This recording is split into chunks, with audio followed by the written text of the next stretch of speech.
ফ্রান্সের president Emmanuel Macron ও তার স্ত্রী ব্রিজিট ম্যাক্রোর একটি ভিডিও সামাজিক মাধ্যমে ছড়িয়ে পড়েছে। ভিডিওতে দেখা যায় ভিয়েতনামের হ্যানয়ে পৌঁছানোর সময় বিমান থেকে নামার মুহূর্তে ম্যাক্রোর মুখে তার স্ত্রী হাত থেকে সামান্যর জন্য এড়িয়ে যাচ্ছে, অর্থাৎ ম্যাক্রোর স্ত্রী তার মুখে একটা জোরে ঘুষি মেরেছে। এই দৃশ্য ঘিরে শুরু হয়েছে জল্পনা কল্পনা, আর তাতেই রুশ পররাষ্ট্র মন্ত্রণালয়ের মুখপাত্র মারিয়া জাখারোভার ব্যঙ্গাত্মক মন্তব্য যেন আগুনে ঘি ঢালার কাজ করেছে।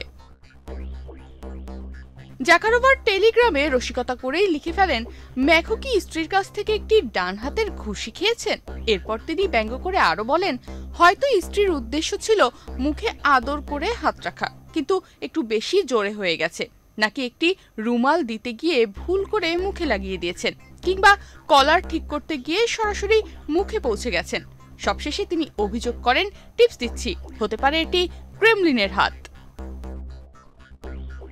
ফ্রান্সের পররাষ্ট্র মন্ত্রণালয় বলছে, ভিডিওটি কিছু সংবাদ মাধ্যম ও সামাজিক মাধ্যম ব্যবহারকারী এমনভাবে উপস্থাপন করছেন যেন এটি ম্যাক্রো দম্পতির মধ্যে কোনো পারিবারিক বিরোধের ইঙ্গিত বহন করে।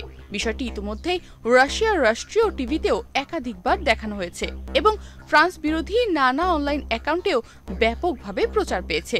তবে এসব ব্যাখ্যা নাকচ করে ইতিমধ্যেই ম্যাক্রো বলেছেন, তার এবং তার স্ত্রীর মধ্যে কোনো বিবাদ হয়নি। তারা স্বামী স্ত্রী হিসেবে সবসময় মজার ছলে কথাবার্তা বলেন। ভিডিওটি ভুলভাবে ব্যাখ্যা করা হয়েছে। তিনি গণমাধ্যমকে আরও জানিয়েছেন, এমনকি আগে তার কোকেন খাওয়া বা তুরস্কের প্রেসিডেন্টকে চ্যালেঞ্জ বানানো নিয়েও ভুল তথ্য ছড়ানো হয়েছিল। এগুলোর কোনোটিই সত্যি নয়। সবাইকে শান্ত হওয়া উচিত।